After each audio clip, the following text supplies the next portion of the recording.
Hey everybody, Pat Cleary back again for a new edition of the NAPEO News Studio. So we got three topics for you today. We got a lot of new staff here at NAPEO, a bunch of new team members that I want to introduce you to. We're going to update you on state government affairs, do a quick roundup of that, and also we'll have Tom Stoller come and update us on the ERTC where we're making some progress.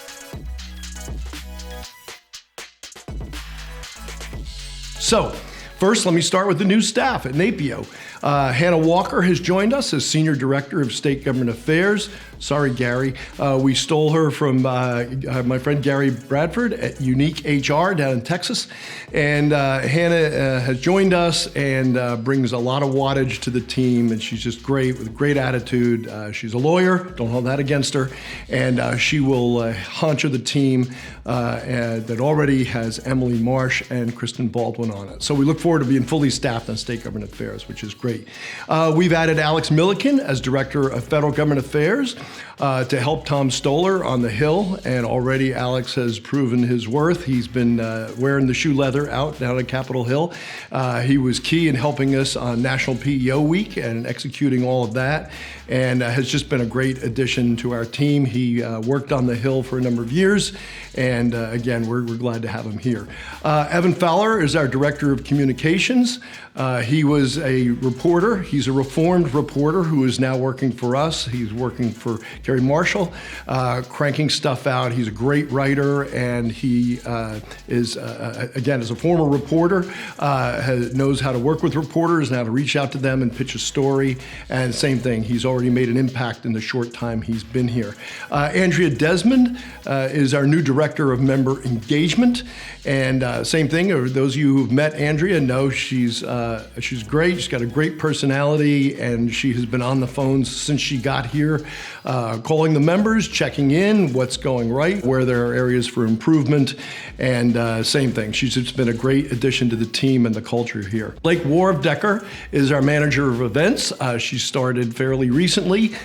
She comes to us from the American Chemical Society, and she's going to be helping Robin Schlesinger and Connie Samuels out on all the events that we have, and God knows, we've got lots of events. Cass Lacoris will be working with Andrea as a Member Services Coordinator, working on membership issues, which are plentiful, as you know. So again, we got a lot of fresh faces here, a lot of youth. The average age of this place is dropping like a stone, which is great, but it really is everybody who's here fits with the culture, and they've embraced it, and they are fun, which matters to us, as you well know, and smart and hardworking, and we're glad to have them all on the team.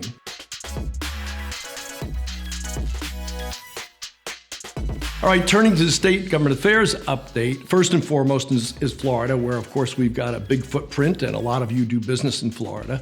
A new law went into effect July 1st that requires employers, 25 or more employees, to use the federal E-Verify system to verify employees' eligibility to work in the U.S.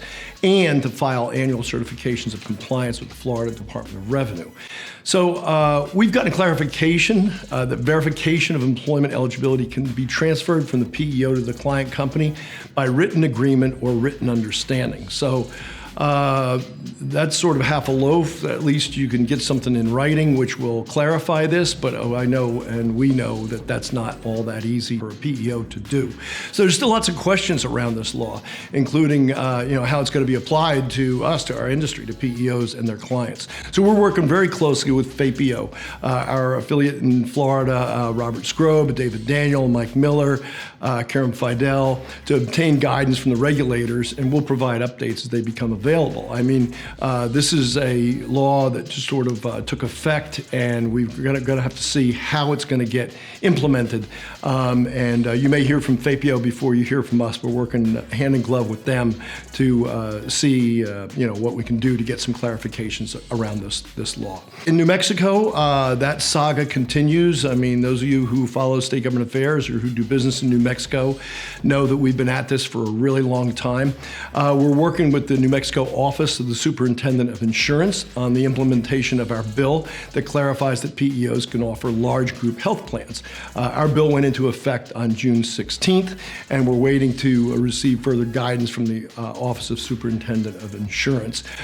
Just a special thanks to Emily Marsh, who I joked, was a legal resident of New Mexico for part of last year.